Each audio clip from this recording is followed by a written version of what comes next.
Welcome to the Resilient Recruiter Podcast. This is your host, Mark Whitby, and I'm here with my co-host, Leanne Sarah Jones-Hunt. Hi, Leanne. How are you? I'm great. Thank you, Mark. How are you? Fantastic. So this is the final episode in our series about mistakes recruiters make. And this is mistake number 8, which is not tracking your metrics. So what do we mean? When we talk about metrics, it's about your KPIs, your activities, the leading indicators that measure all the steps leading up to the outcome or the result that we're aiming for, which is placements. So, do you know what? Metrics have kind of had a tarnished reputation in our industry. And we find when we are working with recruitment business owners that sometimes they're reluctant to measure their activity. And there's several reasons for that, which we're going to get into in just a minute. But I think part of it has to do with the way that KPIs have been used and abused in our industry over the decades, where, you know, it is part of a negative culture where people are, managed by KPIs, and it feels like micromanagement where someone is like really inspecting their daily activity. Why haven't you made more calls and that sort of a thing? And so then when people start their own business, they very much want to move away from that. But the challenge comes when they go too far in the opposite direction, and then they have really no insight into their activities and their ratios. So, Leanne, what do you think, like in talking to all of our members on this topic, what are some of the issues, the objections or the reluctances that people have about this? Yeah, I think you hit the nail on the head in terms of the experience they've had before. They associate the negative connotations with tracking or KPIs, and perhaps it casts their mind back to when they were working in an agency where the focus was on these KPIs and it was micromanagement. And for some people, it's just their Achilles heel. It's just something that they can't get past in terms of being able to attach the positive connotations to it. And that's where we come in order to help them understand the importance and the benefits of tracking. But also, I just think people don't really have it in such a format or a way which is easy to input that particular data in order to analyze and decipher that data as well. So I think that is a bit of a roadblock in terms of it's mindset as well, but that's in particular the roadblock that people face when it comes to metrics. Great point. Absolutely. So we're here to encourage you to really embrace metrics. And I love KPIs, by the way. So just to put my cards on the table right up front, provided they're self-directed. So there's a big difference between someone telling you these are the minimum, activities that you have to hit, or else, and you actually choosing to set targets that are going to help you to achieve your goals. So we're going to talk a little more next about the benefits of doing this, because like I'm a true believer, and I hope you will be by the end of this episode. And then we'll come on to some of the practical steps, and as Leanne mentioned about how specifically you can, do this without as much pain and hassle, because recruiters are typically, people, they're sales people, and they do not like the data entry and anything that's too admin, heavy. So we'll look at that. So when we work with a new cohort of our recruitment coach community clients, we focus on a recruitment business health check, which is getting people to analyze their desk or their business and look at things like obviously billings, but then average invoice value. And then how many interviews does it take to get one placement? How many candidates do you need to present to get one interview? And just really working backwards and reverse engineering their formula for success, because that is really the purpose of knowing your metrics. Recruitment is a numerically predictable business. So you can reverse engineer if your goal is 100K, 500K, a million, whatever your goal is, you can work backwards and figure out what are the quarterly, monthly, weekly, and daily milestone activities and objectives that will lead me to achieving my goal and give me the maximum chance of actually hitting that. So Yeah, I agree. And it's incredibly powerful. It's a cycle of success. That robust reporting means that you can leverage data and analyze every part of your recruitment process, which will enable that predictability that you were talking about there. And people, I think, underestimate the power of the story that these numbers can tell. I think people perhaps at first glance of metrics would consider tracking perhaps first interviews and maybe the basics, but it goes slightly deeper than that in terms of looking at the ratios as well, and not just the face value one-dimensional metrics. absolutely. So, the numbers themselves tell a story about the volume of activity, but the ratios tell a story about the quality of that activity. And we're not about just making hundreds of calls for the sake of it. What we're about is working smarter so that you achieve your goals with less effort, right? And it's having that leverage. And that's what knowing your numbers gives you. If you can, for example, improve your job order to placement ratio from, say, 1 in 4 to 1 in 2, you've just doubled your billings, right? But you're not working harder. You're actually working smarter. You've put steps, strategies, and processes in place in order to work more efficiently. And so, with the same number of work hours per week and the same amount of effort, time, energy, resources, you've just doubled your billings. And that's the power of knowing your numbers, is that by making small incremental improvements across a range of these areas of your business, the the compound effect of those small changes is dramatic. It's really incredible. So to double your billings, you don't need to work twice as hard. I mean, most people listening are already working, flat out. They're working hard already.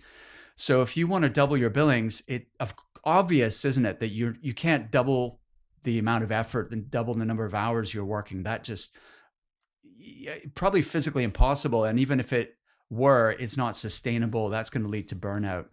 So knowing your numbers and tracking your metrics gives you that roadmap to how am I going to double with the same amount of effort.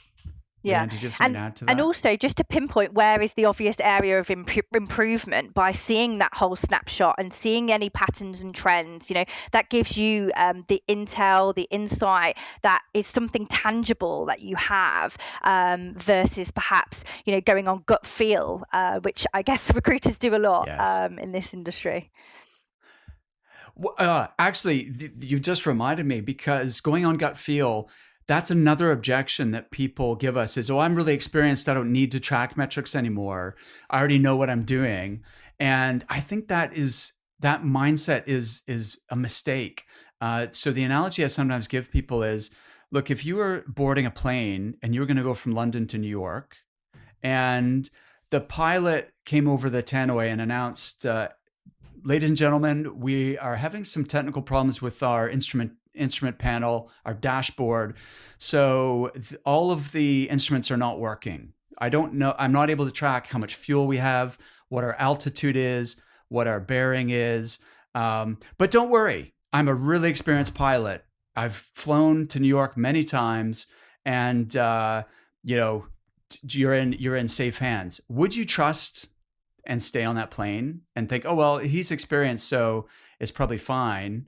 Or would you immediately get off the plane and disembark, right? I think most of us would not feel confident. And yet that's the way that many of us are operating our business. It's like, without having that data available, so that if you do get into trouble, if you fly into clouds or a storm rolls in, or you're flying at night, and there's any outside circumstance that changes, such as the economy or anything like that, then you have those numbers to rely on, and you can make adjustments as necessary. Um, Much better than just going on gut feel and possibly getting lost in the clouds and flying into a mountain. So, um, okay, so people are probably wondering, like, what specific numbers and ratios they should be tracking. And by the way, I think I want to draw an important distinction. There is a difference between the numbers that you're tracking and KPIs. There, people often use those terms synonymously, but they're not the same thing. So I want you to track absolutely everything, okay? Because the more data you have, the clearer it will be where you can tweak and fine tune things in order to work smarter and get better results with less effort, right? However, a KPI, which means key performance indicator, is something you're going to target yourself on or target your team on, okay? And you don't want to give people or yourself too many targets. I would say that for most people, having 3 KPIs that you are constantly looking at is enough. And then, but the key is to have all the other data that you can go and look to if you needed to, and do a deeper dive maybe periodically to see what story those other numbers are telling you. So in terms of what you're going to track, obviously billings, like I don't know any recruiter that does not track their billings. Then we want to also look at the number of placements. Okay, that one again is pretty obvious and most people are already doing that. What that gives you, if you divide the billings by the number of placements, is the average placement value, right? Which is a really important number. And I think on this show, Leanne and I have talked before about if we can increase our average invoice value, then again, you make more money with the same or less effort. So there's real leverage there. So we need to know what our average invoice value is. We then need to track the number of interviews. And if you're setting yourself KPIs, first time interviews, in other words, the very first time that a client and a candidate meet, that is a really important metric to pay very close attention to, because that is a clear indicator of the health of your pipeline, is number of interviews, first time interviews that are happening. Okay, so how many interviews? Then we want to look at how many candidates are presented. And we often use this term submitted, like submissions in our business. I hate the word submission because it implies that the client is then going to review the resumes or CVs that you've sent, and they're going to say yes, no, yes, no. And so you send 5 and they interview 2 or 3. That's not what should be happening. They should be interviewing pretty much every single candidate that you shortlist for them. Okay, so I call this the number of candidates shortlisted, but for the sake of clarity, this is your submissions. This is how many resumes or CVs you have presented to the client. And then you can analyze the metric here is the CV to interview ratio, or the submission to interview ratio, whatever term you want to use. And that should be close to 1-to-1, right? As we said, because why would you send a candidate that you didn't expect them to interview? So how you achieve that is a story for another day, but that's what we're aiming for. We definitely want to track the number of new job orders.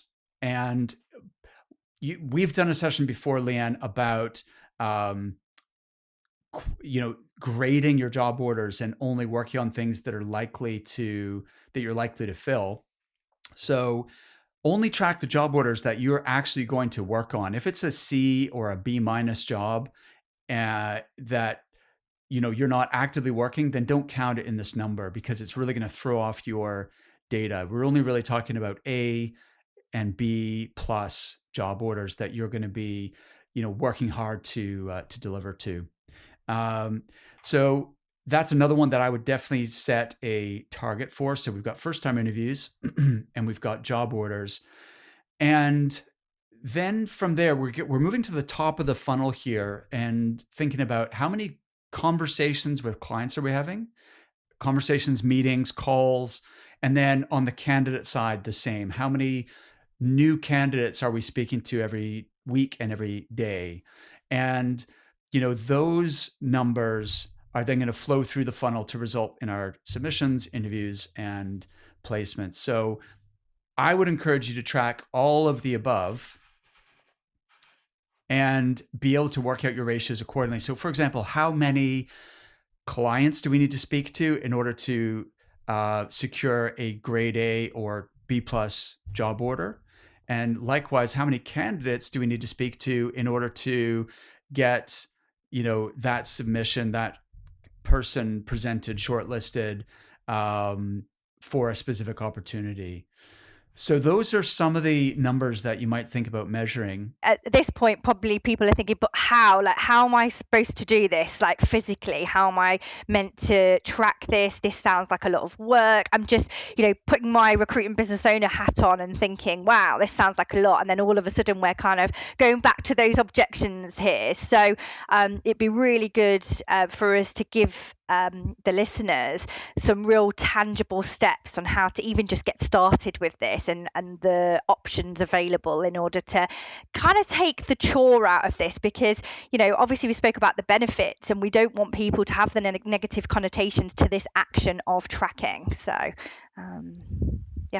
Yeah, totally. And so I think there's obviously low tech and high tech solutions to this. But what do you want to share a couple of thoughts on the best way of tracking this? I mean, there's a whole, like you said, a spectrum of this. You could, if you have like an old school whiteboard, then absolutely you could track on there with a view to input that data into some sort of system.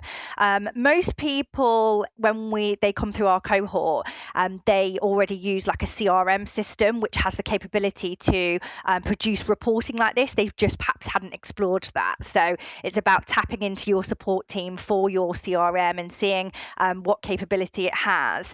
But for those who haven't got a CRM just yet, which you should look into, but you can still do this in, perhaps even just a journal, manually checking things off. But again, you're going to need at some point something that can make this simplified and show you in such a way which shows those graphs and those patterns and those trends versus you trying to do that. So it's kind of like you said, low tech, high tech, manual, automated. But the ideal would be for it to be automated in such a way where you put data in for then to spit out the sort of the ratios and the predictability of what we were speaking about. Exactly. So the ideal, as you said, Leanne, is you're tracking it through your CRM or your recruitment software. They all have the ability to do this, to generate reports, dashboards, so you can see day by day and minute by minute how you are performing against the objectives you have set for yourself. And so I guess we always, one of the first things we help people with is their tech stack and reviewing. If they don't have a CRM, then we encourage them to like ASAP to professionalize their business and get something in place.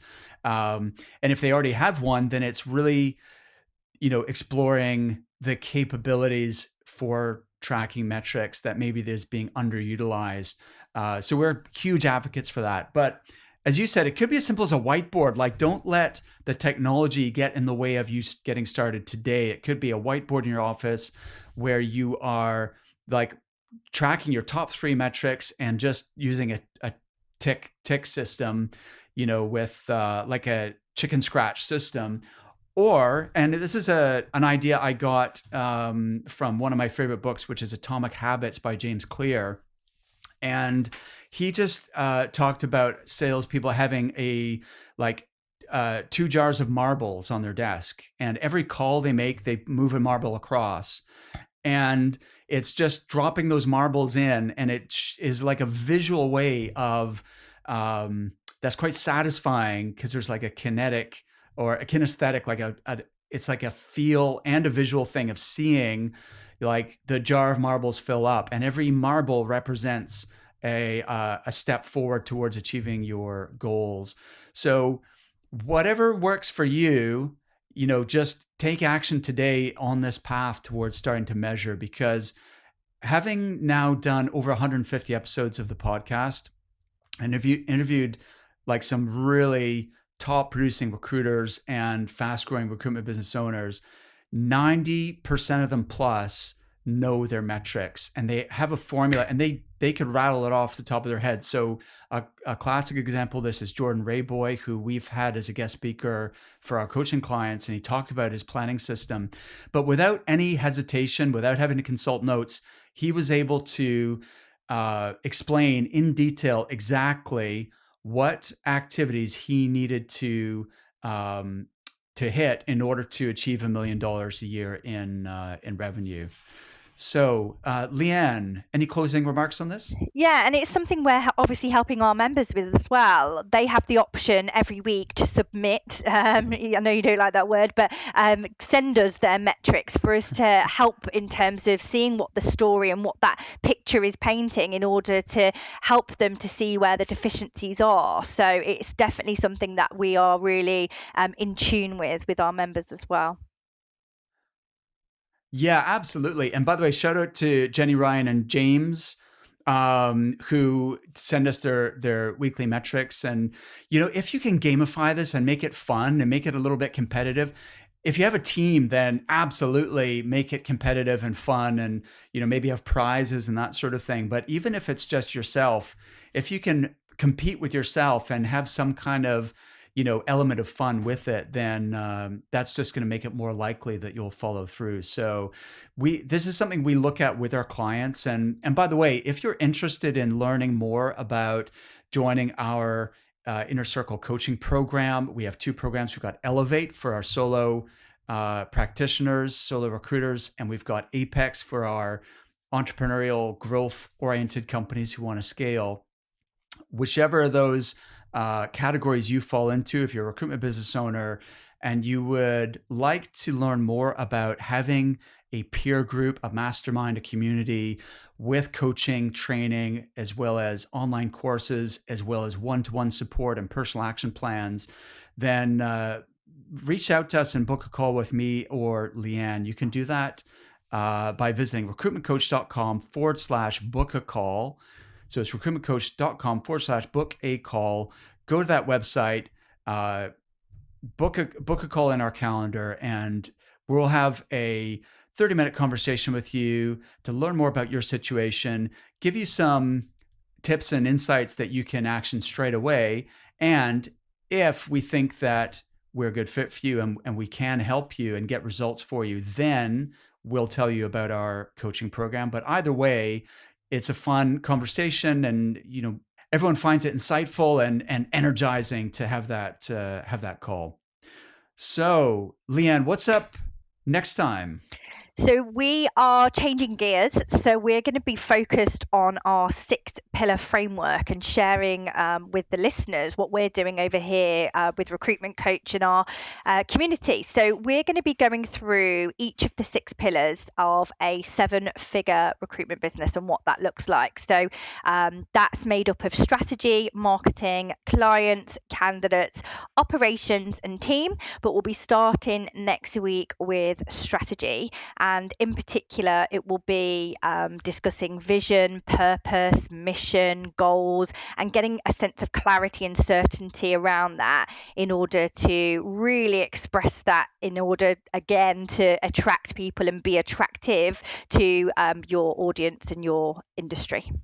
Fantastic. So if you are looking for greater clarity about your vision and your purpose, why you're doing this, your goals and values, then be sure to tune in next time. Until then, have an awesome day. Thanks, Leanne. That was fun. Thanks.